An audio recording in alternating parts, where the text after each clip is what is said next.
Ladies and gentlemen, welcome to episode 22 of the podcast. Jordon and Drew, the sports crew. My name is Jordon Lawrenz, and I am back. Missed last week. Drew had to do a little solo duty, as we like to say. Held down the fort very, very well. I thanked you on the Summer Sports Spectacular, but for those who didn't listen to that, I just wanted to thank you once again, sir. You did a very, very good job, and now you're back. Color commentator, as we like to say. How does it feel to be back? Normal episode of Jordon and Drew, the sports crew. It feels great, Jordan. I mean, yeah, it was kind of weird with you being gone. I had to take over the fort, like you said, hold it down, and now I'm going to be gone. So it looks like you might be holding down the fort for a week as well. I don't know what we're going to do next week yet, but we're going to figure it out. There will indeed be episode 23 of Jordon and Drew, the sports crew. Maybe I'll get Michael Jordan on for episode 23. You think that's possible? I think Michael Jordan would work. Maybe a guy like Rowdy Tellez. That would be a big one. I could get Rowdy on. I've got connections, but yeah, I wouldn't expect that at all. Maybe me solo next week. Maybe we'll have an interview. I don't know. We're going to figure it out. We will have episode 23 right here next week on the podcast. But first, episode 22. What do we got coming up today? Well, we got a lot of Brewers to talk about. Big COVID IL that a lot of players are going on, which is not good. The world seems to be regressing once again. Going to talk about the Cubs a little bit, how they traded away all of their good players because the Brewers and Cubs have an upcoming series this week. We're going to talk some high school basketball, a little realignment going on. We got some things to mention there. And then NBA, wild free agency to start, people moving everywhere. We'll talk all about it on the podcast this week. Now, just wanted to say my first article on Wisconsin sports heroics has been posted. Thank you. I am doing a 2-part series looking at how Aaron Rodgers does after his MVP season. So he won MVP last season, as we know. So it's basically just a preview of what to expect this year. My first one that is up, I looked at 2012 season for Aaron Rodgers. His first MVP award was in 2011. So with that, I looked at the 2012 season to see how his numbers did from year to year. The next one will be coming up very, very soon. And that's all I got for that. Anything you wanted to add, sir? Well, yeah, I mean, Jordan, I read the article. It was some good stuff. His article link will be in the description of this podcast. So if you want to check it out, go give him a view. Go read that article.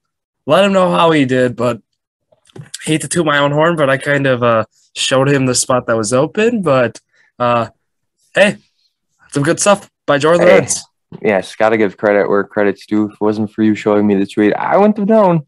So, hey, Drew Skyberg hooking me up with that. Thank you for that. And we got to thank our fans. Our YouTube numbers are still stuck at 23. Our Apple Podcast numbers are still stuck at 27, I believe. But thank you for the Instagram follows.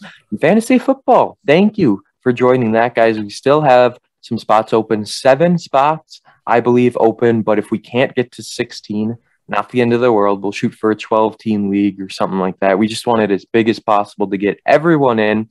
And do we have a draft date set, or are we going to get everyone together and figure that out?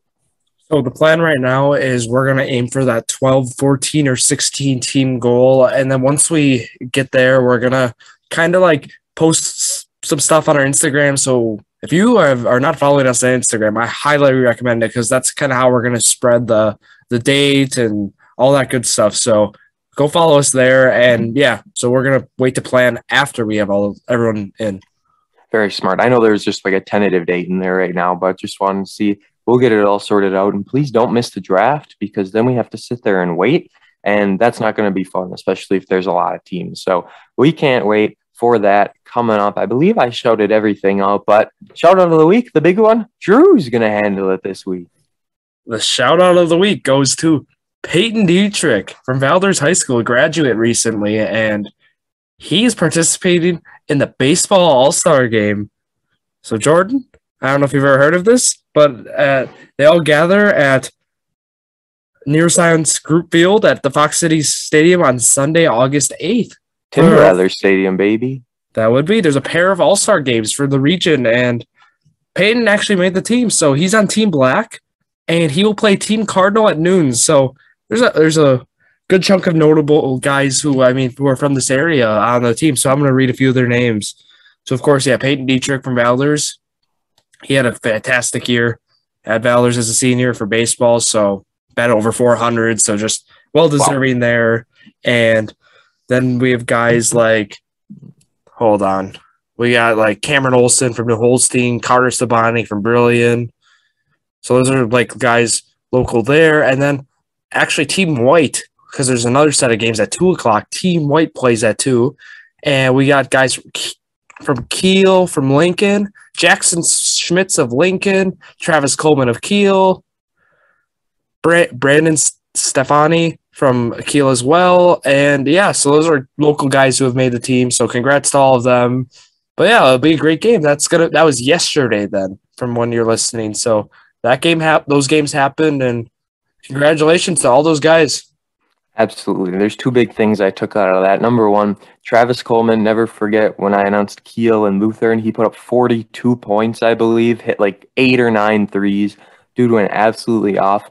And number 2, Team Cardinal, you said? Why aren't they calling it Team Red? What's with Cardinal? I don't know. Maybe they just want to be different. I don't know. That just stood out to me. Team Cardinal. I'm on Team Cardinal. Very interesting, especially knowing we're Brewers fans here, but hey, Cardinal as in the color, I guess. Whatever, let's move on. It's time for the stats of the week. That was weird for you doing that last week, wasn't it? Holding that S. It was weird, but I mentioned it was weird, and you got to hear the snake after, too, so I was like, ooh. Perfect combo there. 3 stats this week. Kind of a light stat week, honestly. Not the best ones here, but we've got a few good ones and a fan-submitted one as well that Drew will end up reading. Anthony Rizzo. Obviously, we'll talk about him getting traded. He's the first player in Yankees history, which is huge, with an RBI in each of his first 6 games with the team. So Rizzo hit a ribby in his first 6 games as a Yankee. First player to do so in franchise history. And then the Giants. They trailed 4-0 in a game against the Diamondbacks, but they came back to win 5-4. And this game was huge because the Giants had lost exactly 800 consecutive games while trailing by 4 or more runs entering the 9th inning. So a big rally for the Giants, ending an 800-game streak there. And Team USA is the focus here in our final stat of the week. So shout out to Caden Youngbooth yet again for another great stats submission here. And Team USA winning 4 in a row meant that Zach Levine has won 4 in a row for the first time since UCLA, his college days. So not the Timberwolves days, not the Chicago Bulls, but it took until the Olympics to get him 4 consecutive wins. And that's crazy. It just shows how during his NBA playing career, he's been on poor teams, hasn't really had some great talent around him, even though he's such a fantastic scorer. But yeah, that's quite the stat there. So yet again, we thank Katie Youngbooth for this stat. Who knew TikTok would be good for stats of the week? But I guess it is. And Zach Levine, poor guy, hasn't won 4 in a row in the NBA. That's crazy. Like, honestly, how hard can it be to win 4 games in a row? Zach Levine showing it is very, very hard. So the date today, August 9th, 2021. On this day, Drew, I know you have the notes open. This first one here, I don't know if you've heard the story or not. Ty Cobb's mother, who we've talked about Ty Cobb quite a bit on this podcast, for all his baseball records and great things. On this day in 1905, Ty Cobb's mother kills her husband after mistaking him for a burglar. Have you heard this story? Never heard this story. This is some wacky trivia. Yeah, I have not heard this either. That is wild. In 1905, so 116 years ago on this day, Ty Cobb's mother killed her husband after mistaking him for a burglar. That is something I will definitely be reading into. What a wild, wild story. I don't know how you can live with yourself after that, but on this day in 1946, it is the first time that every MLB game is played at night. So in 1946, all 8 home games, or not 8 home games, but all 8 games were played at night, which is kind of crazy because that's just what they do nowadays is play at night. On this day in 1963, Roger Craig from the Mets, his record of losing 18 straight games ends. Can you imagine being a pitcher, losing 18 straight games? That would certainly be frustrating. That's nuts. And the crazy thing is he tied the record too. Yeah, so that means someone else did the same thing and had 18-game losing streak. Unreal. I mean, I don't know if the man's not getting run support. I don't know if he's just that bad, but in 1963, finally that streak came to an end. On this day in 1981, the 52nd All-Star game, which I put this in here because that's very late for an All-Star game. I don't know what happened in that season, but the NL won 5-4. That game took place in Cleveland 7 years later on this day in 1988. The first official night game at Wrigley Field. So I had another night game stat. I figured, why not put this one in there as well? Cub beats the Mets 6-4 in the first official night game there.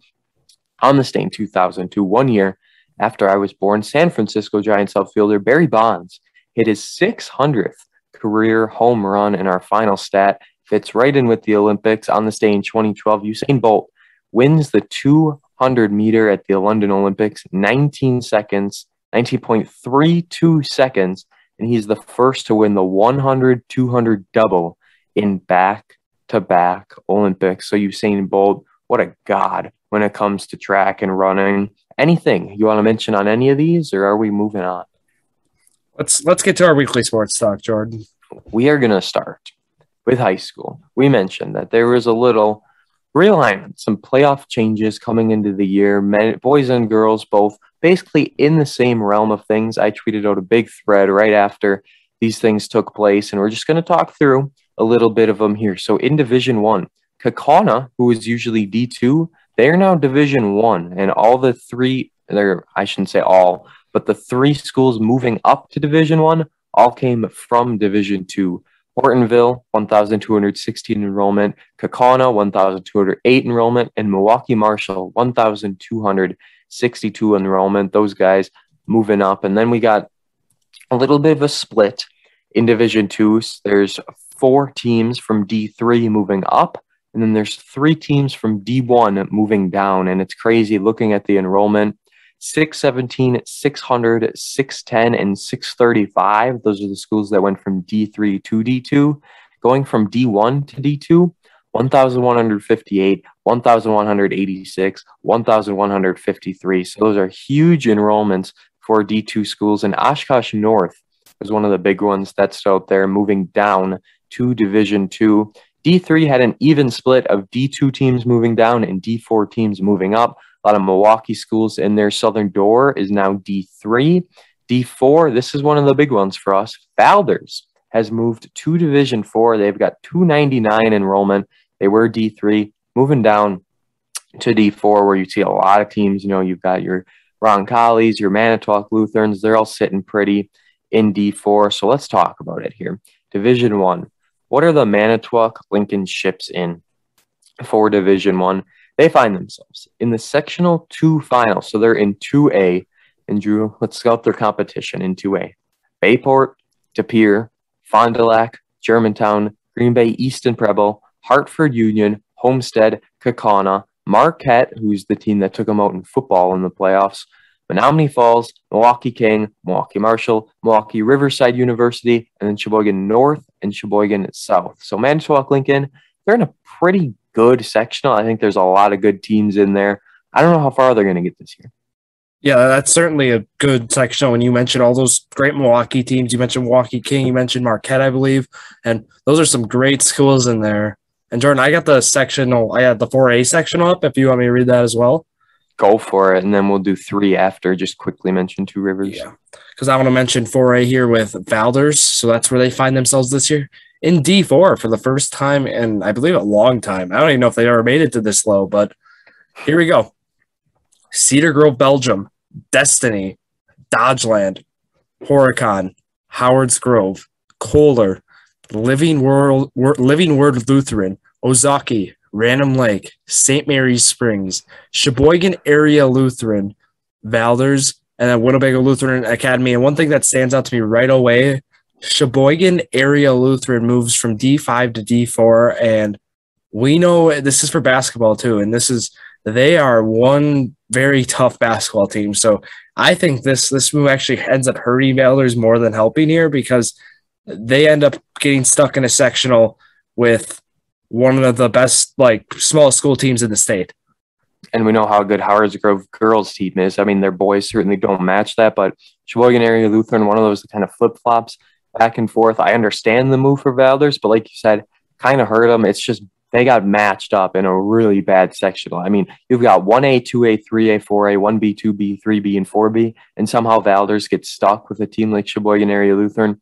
Not really good at all, but 2B is where we find some of the other teams. Roncalli and Manitowoc Lutheran are in 2B. We know there was the big Roncalli Lutheran matchup last year in the playoffs, and otherwise in 2B, we have got Algoma, Bondul, Coleman, Crandon, Crivets, Manawa, Lutheran, Mishicot, Oconto, Roncalli, St. Mary Catholic, and Shiocon. So anything stand out there in 2B? I feel like it could be Roncalli's for the taking. It just depends what kind of team we get surrounding Loop Outs.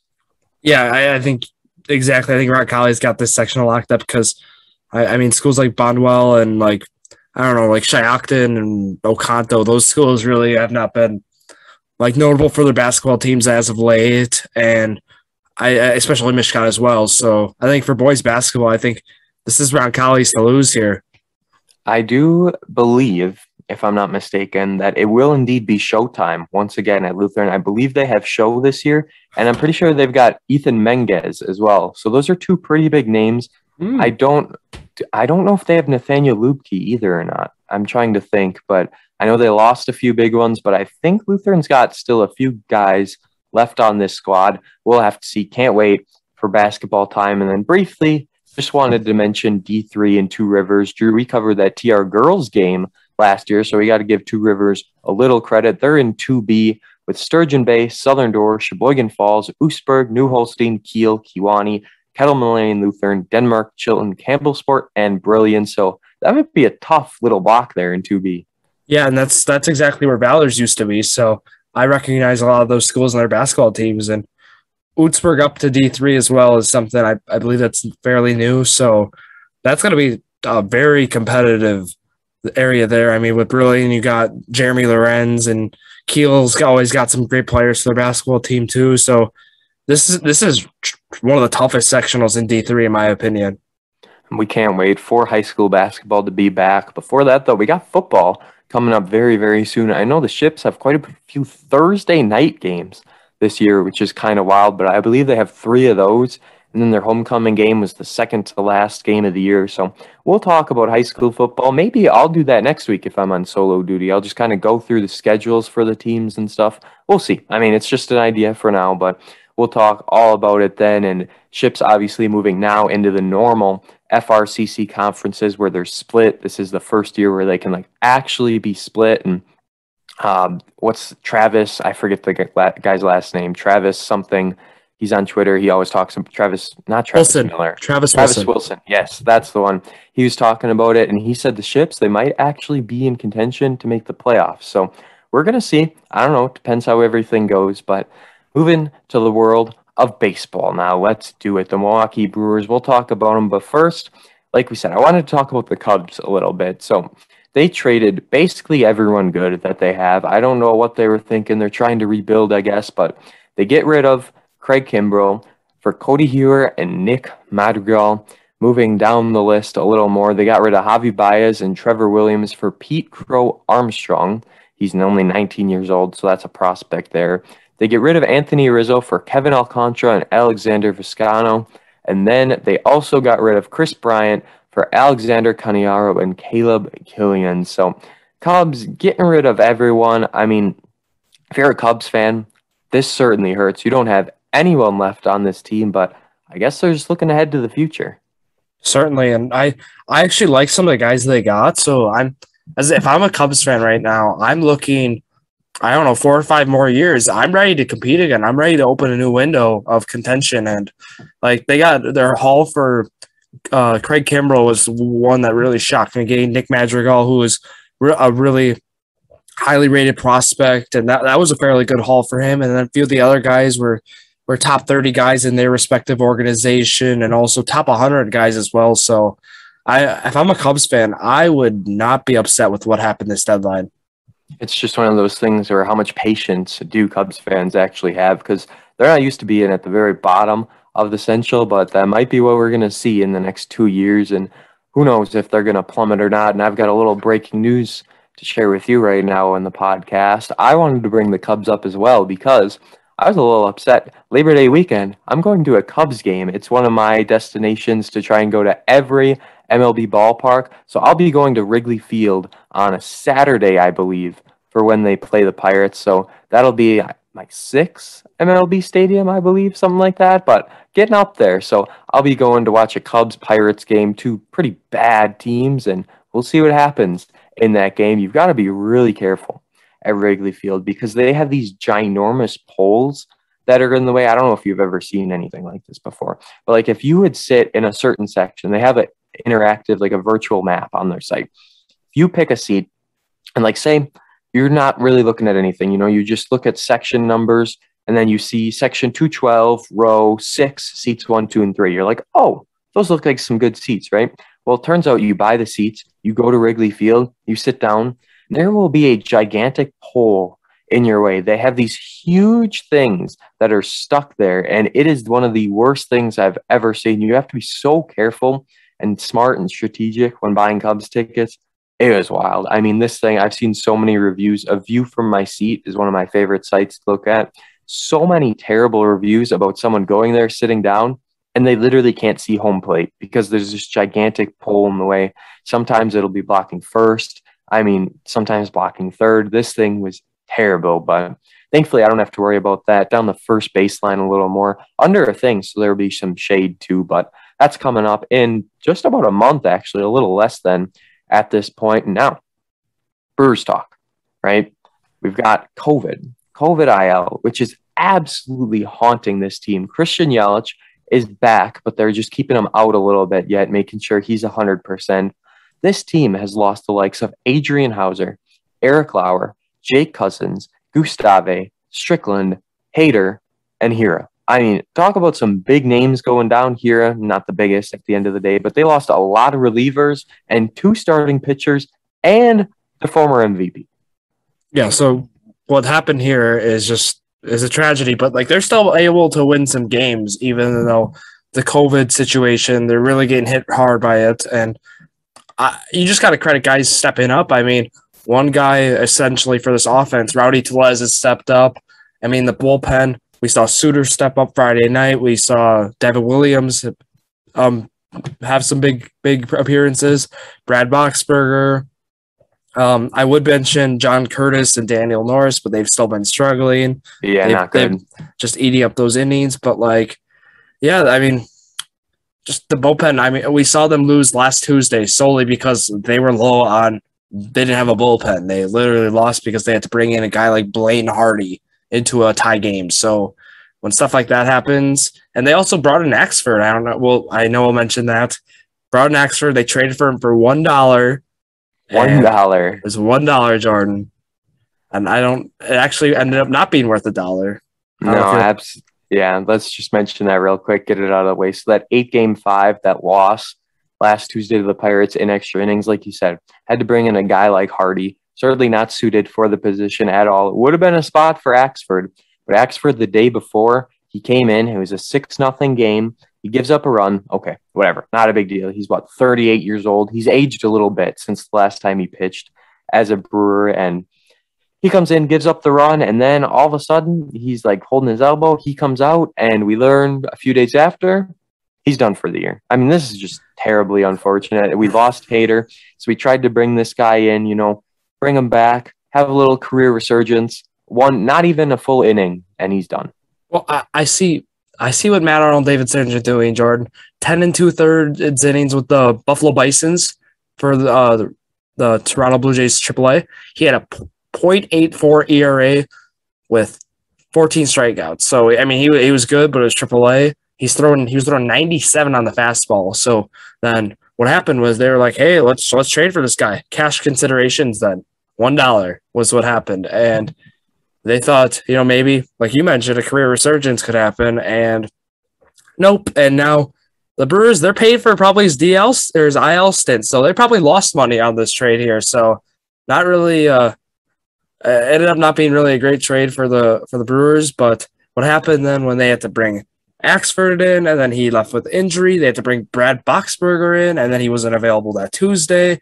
And then a guy like Blaine Hardy comes in instead. So a lot of fans were upset. They said that, hey, this happened, so now this caused us to lose, which I don't know if you can really say that, but just a tough situation that Craig Counsell's put in, and just that's what COVID does, puts you in tough situations.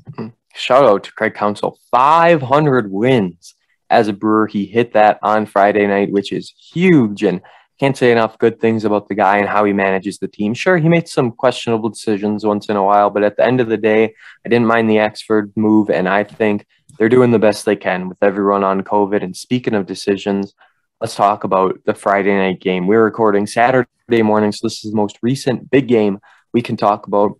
I'll mention the week real quick. They beat the Pirates 6-2 and 4-2, and then they lost 8-5. As we said, a 2-1 win over the Giants on Friday night. Again, another game, one run. It's decided by, went into extra innings. Devin Williams has been fantastic. I mean, he's playing the Josh Hader role. He's only going 3 outs. He has been doing so well. It's almost like him and Hader flip-flopped, right? Williams started off the year kind of rough, wasn't doing the best. Hader was absolutely spectacular. And then lately, Hader's been a little rocky. I think, though, Drew, at this point, we can just chalk that up to he's not pitching that regularly. So when he finally comes in, he's just not being himself, but still giving up 2 runs, whatever. Not the end of the world. Devin Williams has been doing fantastic. And in this 1-1 game, top of the 10th inning, Brent Suter comes into the game. And I know a lot of people aren't fans of Suter, but I tweeted it out. I was ready for it. 9 pitches, 3 outs. Suter gets out of the inning. No one can take that away from him. That is fantastic.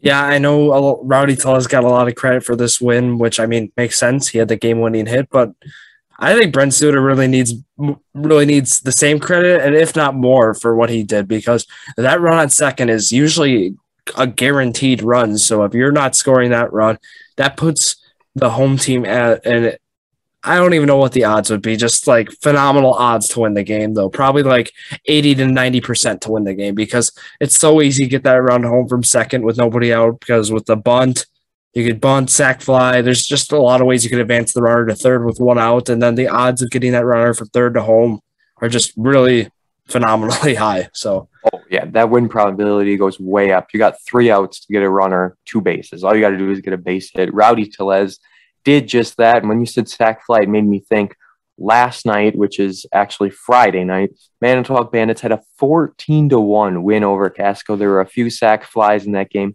In one inning, they had 3 hits and 7 runs. 7 runs on 3 hits. Huge win there. Game 3 between Ashwaubenon and Denmark and Manitowoc and Casco was this past Saturday night. So by now, we will know who is playing in the championship game. Manitowoc Bandits looking to three-peat as the Shoreland League champions. It might be my final year for the Bandits as well, but Manti Bandits, follow on Twitter. I always give live updates during the game. Last night was crazy. That's enough Bandits. Brewers real quick. Before we get to the upcoming week, let's talk about next year. Why don't we? The 2022 schedule has been released, and in the email here, there's a few big things I wanted to touch on. So opening day against the Diamondbacks, and it's on a Thursday, March 31st. I'm sure you'll be going to that, huh? I'll be skipping school. Yeah, absolutely. Got to go to opening day on Thursday, March 31st. And number 2, it says, an ultra exciting interleague slate against the AL East. Home matchups against the Rays, the Blue Jays, and the Yankees. We get the Yankees at home. Those are going to be some high-ticket games. Yeah, I'm actually really excited. I want to try to get a ticket for one of those Yankee games, Jordan, because I think that'll be some good fun. I don't really know what day of the week those games are on. I can try and take a look here real quick. An Independence Day rivalry battle against the Cubs on July 4th. So hosting the Cubs on the 4th, I don't think it'll be a competitive game at this point anymore, but still, hosting the Cubs on July 4th, that'll be a ton of fun. There's nothing better than a 4th of July baseball game. I'm looking at the schedule, and through May, there's still no Yankees on here. There's the Rays, a 2-game series at the end of June. Yankees. There's a 2-game twin series here. Look at that. A 6-game homestand in the middle of July. Dodgers, they host the Dodgers for 4 games in the middle of August. Now we move to September. Here it is. Oh, boy. Friday, Saturday, and Sunday against the Yankees. A 1:10 Sunday game against the Yankees on September 18th. So you couldn't ask for 3 better days to host the Yankees. And last thing says we have a marquee month of June. Matchups against the Padres, Phillies, Cardinals, and Blue Jays. So that's a pretty big month of June. 2022 schedule is set. It is confirmed. And you know what else is confirmed? The promotional schedule. Drew, you got some of these. This is one of our new fun things to do. You talked about some of them last week. You got yourself a cooler bag. I mean, that's beautiful. And now here we are. What do we got? Yeah, so actually Saturday, August 7th, when you mentioned the cooler bag, and you also get a baseball card because it's National Baseball Card Day Saturday. So Sweet. Happy late National Baseball Card Day to everyone. But I'll be actually at that game. So I'm going to get some of those. I'll be getting a cooler bag. I'll be getting a baseball card. But We'll probably have some good deals on signed cards or something. You never know. I hope they do. And then yesterday's game, there's a Christian Yelich 30 stolen base bobblehead. And then coming up the weekend of the 20th, 21st, and 22nd. So that's 2 weeks away. It is 2000s weekend in Milwaukee. You get a Brewers shirt Friday. You get a jersey for the Cerveceros. So that's the Brewers name in Spanish then. And then you also get a Brewers coupon book that Saturday, 3:05 game. And then Sunday, August 22nd, you get a Ben Sheets bobblehead. Oh, So yes. I did see that advertised last night. it doesn't get any more 2000s than that. So that'll be exciting. And then when 2010's weekend comes in September, we'll be reading those all for you. And trust me, there are some good things coming our way for that. Is that the Ryan Braun bobblehead? Yeah, and it's a good-looking bobblehead. Yeah, I bet it is. Ryan Braun. Talk about a Brewer that we'll never forget. So Saturday and Sunday, Brewers Prediction Challenge, we have to correct ourselves.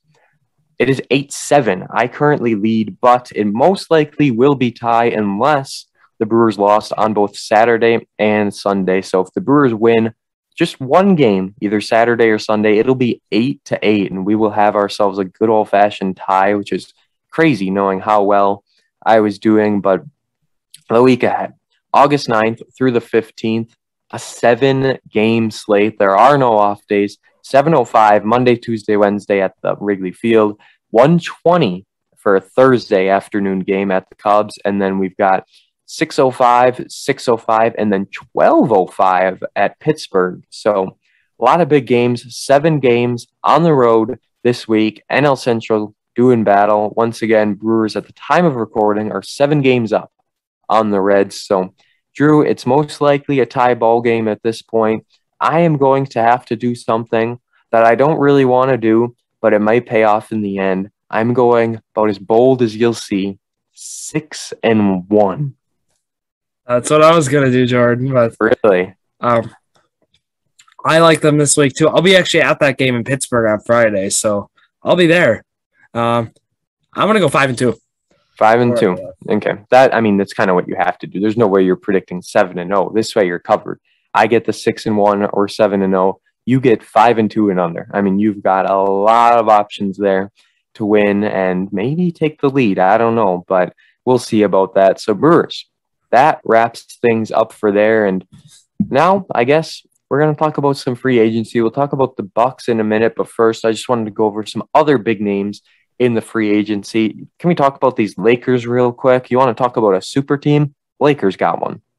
Yeah, they've certainly accumulated a lot of pieces so far this past week. So you want to mention all the names? It's crazy. First of all, as soon as I saw Russ was going to the Lakers, I gave up on basketball. That's ridiculous. I really hope they finished like 3rd in their division because it's unreal. I don't like that trade either for the Lakers. I think that actually hurt them because they lost. They gave up KCP. They gave some valuable perimeter shooters to surround with for LeBron James and AD, and now Russell Westbrook's not an efficient shooter. He's more of, I mean, he's a team player, so he'll certainly fit well with that. But like, you're not gonna get a 40% clip from him from three. You're gonna get like a 30%. So you're really losing a good perimeter shooter there. And yeah, I don't know how that's gonna work with those three. And then they bring in old man Carmelo Anthony, who people are saying is going to get a ring before Chris Paul. And what else? They got a big man too, right? Or I'm not sure who. I thought they did, but I don't know for sure. But either way, I mean, you've got LeBron, AD, Carmelo, Russ. Like, it's insane what these guys have. And at the end of the day, I am not a fan of that Laker team whatsoever. Chris Paul has re-signed with the Suns a 4-year, $120 million deal. Is this too much money for Chris Paul this late in his career? I think it is, but like, he wanted a long-term deal to kind of lock him up until he's 40. So, I mean, he got it. So I guess it was okay, but like, they're taking a risk of regression, of injury. So, I mean, for Phoenix case, I mean, hopefully it pays off, but I'm not sure here. I mean, obviously he did great things for the Suns this year. They made it so far in the playoffs, almost won. But at the end of the day, it's just, I don't think $120 million is good for a guy like Chris Paul. Kyle Lowry to the Heat, 3 years, $90 million. Mike Conley, you're not a fan of that Kyle Lowry trade? That Kyle Lowry signing is bad because the guy you are about to read next is just as good as him, and you can read it. Mike Conley, 3 years, $68 million, and Lowry got $90 million for 3 years. Yeah, he's not. I think they're both very similar players, and I think I'd rather take Conley for 67.5 than Lowry for 90. So yikes! You're talking $23 million. I mean, that's not pocket change. In this next one, I'm not a fan of it at all. DeMar DeRozan to the Bulls, 3 years, $85 million. They're just giving away money at this point. Yeah, that one is not good either. And plus, it was a sign and trade, Jordan. So they gave up guys too. They gave up ridiculous. Thaddeus Young, Al-Farouq Amino, a protected first-round pick, and 2 second-round picks to the Spurs. And on top of that, they nearly $30 million a season goes to DeMar DeRozan in that contract, and he is not worth that money. I mean, maybe if we're talking a 4 or 5 year $85 million, I could live with that. But a 3 year $85 million, this is by far the worst free agent signing so far, I think, in the free agency period so far. I agree, and we'll talk about Lonzo coming up as well. Bulls giving away a lot of money. Here's one that I think is worth it. John Collins to the Hawks, 5 years, $125 million. At the end of the day, still a lot of money, but this guy, John Collins, we saw it in the playoffs too, especially. He really just done a ton of good things for this team, and I think this will be worth it. Yeah, that was totally a well worth signing for the Atlanta Hawks there. Great pickup. So Lonzo Ball, here it is, 4 years, $85 million. The site I'm looking at gives this an A- as a grade. I don't know if I would go that high, but 4 years, $85 million. Lonzo Ball still on the way up in the league. I don't know. Maybe he'll earn it after a few years, but I don't think right away he's going to make an immediate impact on the Bulls. Yeah, I agree with you, Jordan. This Bulls team right now, I think they're a 6, 7, or 8 seed right now, even spending all this money. They're going to be, I think they're first round exit in the playoffs. So I'm really baffled by what they're doing. I mean, they're trying to compete at a time when there's not really a window open to compete with teams like the Bucks, the Nets in the East. I don't know what they're doing. And the Miami Heat too baffle me as well with the extension they signed with Jimmy Butler. Did you see that one? Oh, yeah, but I don't know what they're doing. Yeah, 4 years, $184 million. Nuts. Yeah. Duncan Robinson. I didn't think it was actually that much. I thought it was like 150, but still, that's, like I said, they're just giving away money. It is crazy how high these contracts are. Yeah, Duncan Robinson, 5 year, $90 million. And I mean, these guys are like the top players for the Heat, but like, I'm not sure here. I think they're spending a lot. They're in it to win it here. And I mean, this team's certainly better than that Bulls team, but they've spent a lot of money with guys like Robinson, Butler, and also Lowry. So I'm not sure here. And Duncan Robinson is not worth $90 million. I'm sorry, but there's no way. So I'm just going to speed through some of these other ones here. You can cut me off if there's anything you want to say. Reggie Jackson to the Clippers, 2 years, $22 million. So finally a little smaller contract there. Spencer Dinwiddie to the Wizards, 3 years, $62 million. Evan Fournier to the Knicks, the former Celtic, 4 years, $78 million. I'm not a fan of that one at all. Tim Hardaway is now a Maverick, 4 years, $72 million. Andre Drummond to the Sixers on a 1-year deal. Here's the Duncan Robinson one. As we talked about, D Rose is now a Knick, and I just got to ask, what are your thoughts on giving D Rose $43 million for 3 years? I mean, he's proven, I know injury issues and injury history, but he's proven to be a solid player off the bench for the Knicks. So I think if the Knicks want to be in it to win it in this really tight East, I think that's the right move they got to make. Caruso is a Bull as well. He got $37 million for 4 years. So finally, the Bulls are like actually getting longer deals for smaller amounts of money. So the Lakers got rid of Caruso there. Blake Griffin, 1-year deal with the Nets, and Jared Allen, Cavaliers, 5 years, $100 million for Jared Allen. Norman Powell to the Trailblazers, 5 years, $90 million. Here's one I really, really like. Cam Payne to the Suns, 3 years, $19 million. That's a no-brainer. Absolute steal. I mean, we watched him play in the finals, and that was very generous to let the Suns give him that offer and accept that. So good for the Suns there. And I mean, when we talk about the Bucks, we got some very generous signings too. Yeah, let's do it right now. Let's go right into it. I'm not going to read through this entire list, but coming up here, like 2 people down, was Bobby Portis. He has signed an extension with the Bucks. But before we get to the extensions, let's talk about PJ Tucker. He is gone. Tucker is going to the Heat, $15 million for 2 years. Bucks just didn't have the room to pay him, and I don't think PJ Tucker is worth $15 million either. I mean, he came up big in the finals and like in the playoffs in general. Like he started when DiVincenzo was out, but he if you saw him his Twitter or Instagram, he was very upset with the offer he got from the Bucks. So he felt it was time for him to move on. So that was sad there, but they were able to get some good guys to replace him and Forbes also, because Forbes went back to the Spurs. So should I start reading the names here? Go for it. I was just going to say Forbes is just a 3-point guy. He's either hot or he's not. So, I mean, with DiVincenzo back, not missing a whole lot. They got his replacement, yeah. Well, the first big one that happened right away, Bobby Portis re-signs with Milwaukee Bucks.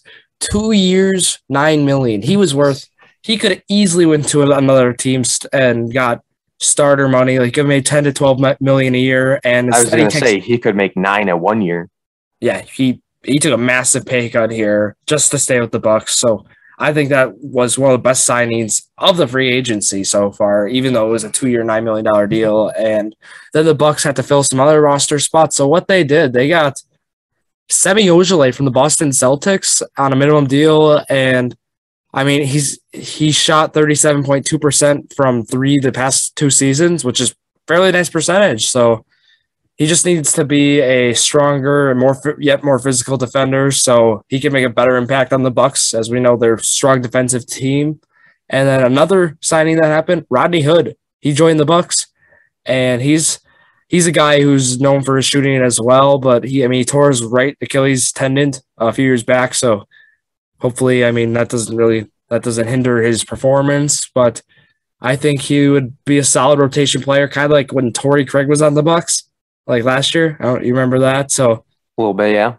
I think he's kind of would fit in that role as well. But then we got a re-signing here, or I guess a reunion. George Hill, he comes back on a minimum deal as well, and he was big for the Bucks, as we know, and then he got shipped off to New Orleans for the Drew Holiday trade, and now he's back. So welcome back, George Hill. And anything you want to mention about those guys, Jordan? Not really. I think overall, pretty good moves for the Bucks team. I don't think they lost a whole lot, but I think they gained quite a bit. I mean, like we said, you're losing Tucker and Forbes, but you can live with both of those guys, especially with some of the people they just got. And also, did you see the Bobby shirt they released on the new Bucks shop? It's super basic, black shirt, white letters, but still, that thing is awesome. And I did want to say I have seen quite a few comparisons. Rowdy Tellez is the Bobby Portis of the Milwaukee Brewers. Yeah, I mean, you got Rowdy, you got Bobby. So, yeah, I saw I saw like Rowdy and Bobby Portis. I saw like Rowdy Portis or something, and they're trying to like get them to like collab together as the fan favorites. Don't do that. That's bad. Yeah, that was certainly an interesting thing I saw on Twitter. But did you hear about this Grayson Allen trade, Jordan? Vaguely, yes. So I'm just going to talk about it because I think this is the Sam Merrill one, right? Yep. Yeah. And I did more research into it. This trade is not terrible, but I don't know if it was certainly the best move the Bucks could have made. They traded Sam Merrill, 2 future second-round picks to the Grizzlies for guard Grayson Allen.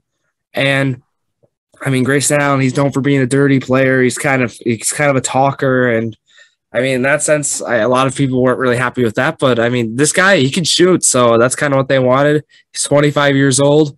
He started 38 games for the Grizzlies last year. He put up 10.6 points a game, 3.2 rebounds, 2.2 assists. And what he's known for, Jordan, is something the Bucks really like, shooting. He shot 4.7 threes a game, and he made 39.5% of them, so near 40% clips. So that's very valuable for the Bucks. I mean, a floor spacer when you share the floor with like a guy like Giannis, I mean, that's really what you want. But he's known for his antics on the court, which I mentioned. And I mean, he's 6'4" as well. Yeah, and he comes from Duke, so like you're gonna certainly expect that. Guy's a little cocky in his brain. Yeah, that everyone knows about that. First article when I type in Grayson Allen, why Grayson Allen to the Bucks is a trade you should like, not hate. So hey, I mean, it's one of those things though. People think he doesn't really fit the team because we don't have any trash talkers. We are known for that kind of thing. So it's going to take a while. Maybe it'll humble him a little bit playing alongside some of these guys. I don't know. Yeah, and one thing I am kind of concerned with now is DiVincenzo's like spot in the rotation. I mean, I think he's still going to be a clear-cut starter next year, but soon they're going to have to pay DiVincenzo some money. It's almost getting to that time. So I think it's a chance we see possibly a sign-in trade with another team. We see him get traded during the season, maybe even in this offseason. Like, I think they're prepping to like kind of, I mean, he's replaceable is what this past postseason showed. I mean, they had him for the Heat series for like 2 games, and then he goes down, he's out for the postseason, Bucks win it all. And I'm not saying, like, I think the Bucks would have won it all even if he played, but he's certainly replaceable is kind of what this postseason showed. I was going to say the exact same thing. If you still went and win a championship without him, as he's been a starter whole year, kind of crazy and kind of proves not that you don't need him, but you've got the guys on your team that are able to back up for him and play. And we were seeing Pat Connaughton wasn't playing well in every game. Bryn Forbes wasn't shooting the best. So it's not like everyone was hot in the postseason. It's just we had the right guys step up at the right time. DiVincenzo wasn't a part of that at the end of the day. Any other Bucks things we got to mention? I think we hit all the big free agency things. And yeah, I mean, we'll hopefully have some more updates next week with the Bucks and other NBA teams. A lot of moving parts, and we didn't cover them all. The last one I did want to mention that I just thought of, Kemba Walker is no longer a Boston Celtic. I'm totally fine with it. One of my big problems with the Celtics is they're trying to get too many named guys surrounding Jason Tatum. They tried it with Kyrie, which went absolutely terrible. He tanked us. And then Kemba, he was all right this year, but not the best. Just let Jason Tatum be your star and lead this team. You don't need another big name around him. Sure, they're Boston, big market, big team, got money, but at the end of the day, don't force it. Just let Tatum be himself, and I think he's going to be maybe a potential MVP candidate coming up this year. I think he's got the talent in him. I put that on the record right now. I think the Celtics team is going to make a heck of a rebound year, and they're going to come back and do just fine. But the Bucks, I don't know. Their chance to go back-to-back after free agency, what are you thinking? I think it's still up there. I think it's certainly up there. I think the team that still rivals them the most in the East is going to be the Nets. I think that's the hump that you got to get over if you really want to go back-to-back. And I also think we did survive not having to play the Sixers, but we're not going to complain about that whatsoever. What we are going to complain about is Drew going 0 for 5 in trivia this week. I just got to say, Clay, 10 of 10 last week. And Drew, I know what you were doing. That was a FanDuel or that was a DraftKings trivia thing that you read off of, wasn't it? Yeah, I think I made that clear that I was going to do that on an episode before, but yeah, I wanted to see if he remembered what happened in the draft to prove if he was actually watching or not. And of course, it's the Bucks believer. He was obviously watching. Oh, of course he was. And we've done DraftKings pools as well. They're a lot of fun. Nice little change of pace. We might have to do one next week so we can get to 50. This is the second to last week here in season 2 of trivia. It's been a while. Drew is 24 of 40 here in season 2. And now, video game cover athletes is the final one. Let's get right into it. First question, pretty easy. Should be able to nail it. Who is on the cover of MLB The Show 2021? Fernando Tatis Jr. Beautiful. Had to get that one right. Nice, easy way to start. Now it's going to get a little harder. NBA Live is a video game that I wouldn't say rivals NBA 2K, but EA Sports puts out their NBA Live. They made a return in 2018. Do you know who the cover athlete was of that return? It was Joel Embiid, right? Oh, it was James Harden. Joel Embiid was the year before, I think. Let me look. Joel Embiid, NBA or video game cover. Well, make sure. I don't know if he's the year after, 2019. Come on. You got it. You were very, very close. But at the end of the day, 2019 is not 2018. So one of two to start. This next one, I think it's kind of an iconic cover. And I got this game for the Wii, actually. Madden 25. So that was released in 2013. What Adrian legend? Peterson. He was on one of them. But I was asking for Barry Sanders. But let's listen. Madden 25. I think there was an alternate cover, though. Let me look. Yes, he was on there. So I'll give it to you. I was asking for the legend, but Adrian Peterson will work. We'll give it to you. Don't worry about it. You're 2 of 3 to start. There's like with all these extra things, it's like Legends Edition and this and that. There's a ton of different things. My Wii has Barry Sanders on the cover, but don't worry about it. You're 2 of 3. You still got that one right. This next one is tough. I don't even know the exact number. However, we're going true or false. Tiger Woods has been on over 10 video games as the cover athlete. True. It is indeed true. He has his own video game series, and from what I could count, I was at 13 or 14, and there might even be more than that. I mean, Tiger Woods has been all over these covers. Final question. This one is tough, and that's why I put it at number 5. What year was Brett Favre on the cover for Madden? Oh, I'm going to say... Do you want some options? I can give you some options. This one's tough. Yeah, I like options. So, what year was Brett Favre on the cover? I haven't given you options yet, so it's only fitting I do. Was it 2007, 2009, or 2010? I'm going to say... He was on the cover as a Packer, if that helps. 2007. 2009 it was. It was a few years later. Brett Favre was on the cover, but hey, not a bad round of trivia at all. 3 of 5. It's basically your regular at this point. So 27 of 45 here in trivia season 2. Let's look at how you did in trivia season 1. That Adrian Peterson one, we got it. You got that trivia correct. As I open season 1 here, you were 30 of 50. So as long as you get a 3 of 5 next week or the week after, whatever happens, you will be tied, going 30 of 50 in both sets of trivia. At the end of the day, we're going to figure out what happens next week, and that's everything. So that wraps it up. Episode 22. Anything else we wanted to mention this week? No, we got it all. I mean, just got to shoot for a 3 of 5, and then you're 30 of 50 in both sets of trivia. So that wraps it up, guys. Wisconsin Sports Heroics, my first article on there. I don't know when I'll put the second one out, but it'll be out soon. Fantasy football, please join our league. Prize will be given away.